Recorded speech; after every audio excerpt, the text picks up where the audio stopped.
Welcome back to another video, guys, and today we have the final sneak peek number 3 of the upcoming update 4.5, the anniversary update. Today we're going to be talking about the new challenge map sets and also a sneak peek of a new challenge feature to come in a future update. And now, first of all, let's actually talk about this new feature, and it's very briefly, just guys. There's not a lot of information right now, but a new feature is going to include a star hero, and it's gonna include also the ability or the option to be able to earn a 4th star in a challenge map, meaning that well, you could play around with differently, things can change with the challenges. So that's just really it, a small sneak peek of that to come in a future updates, improvements to the challenge game mode, because NG is going to look at it and they're currently developing this.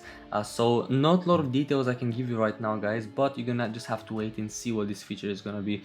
Now let's talk about the challenge map. Now the first set is called Feeling Lucky, and all of these maps are actually gather all supplies maps, which is my least favorite condition for challenge maps, really, because it just, I don't know, it just feels like it takes so long to finish.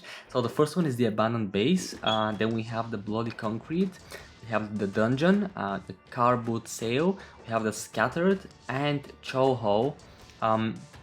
All of them are collect all supplies. So I don't know, you guys gonna figure out if you like it or not.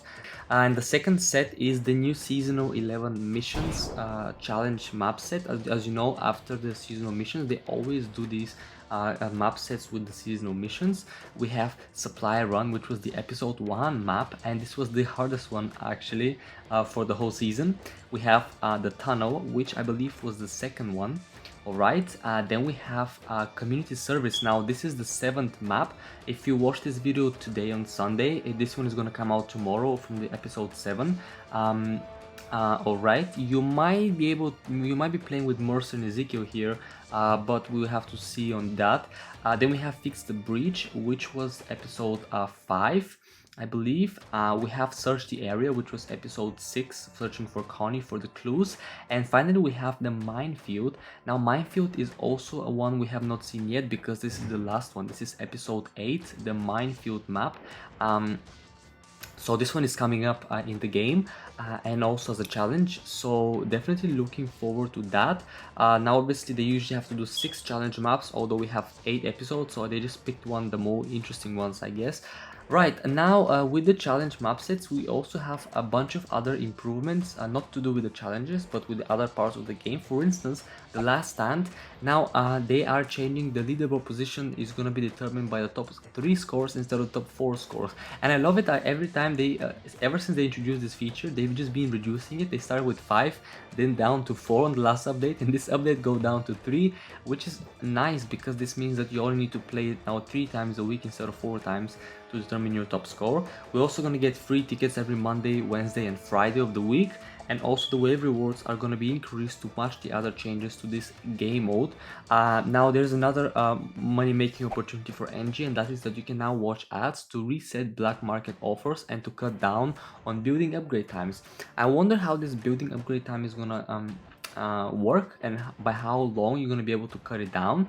They've been like trying to get people to max out their cancel levels, because they've been running these 5-second building upgrades, and now they even have the option that they can monetize by allowing you to watch ads to actually have less building upgrade time. So I wonder what they're doing there, why they want to, well, but they're also not really bringing out new cancel levels, so I don't know. Now the next change is something I've been looking forward to, I wanted to see for years maybe, and that is that when you interact with mission objects and you are attacked by a walker and you either die or you struggle, when you come back to interact with the object, the same amount of turns would usually reset to what it was initially. So for instance, it was like 6 turns, and when you struggle and then you go back to opening the door, for instance, it's still gonna be 6 turns. But now after this update, when you go to open the door, for instance, it's gonna be 6 turns, then on the 4th turn you die, and then another survivor picks up, and then it's gonna be the same amount of turns left from the last survivor. And that's something, well, that was long explanation, but that's something I really wanted to like see for a while. I'm really excited for this. And yeah, now if you have completed all the story mode missions in all difficulties, then the hub for the story mode is going to be moved to the right side, the far right side of all the game modes, because it's useless, because there's no going to be no more story modes. It's just there now, and there's no point to seeing it as the first thing when you open the actually the game mode map. Alright, when flare or eating stars effect countdown will be countdown after enemy turns, not on the player turns. Now this is another interesting thing here, that you're gonna be able to see when the ads are gonna be back for the unlocking of the free crates, which is nice. And then we have a visual change to support.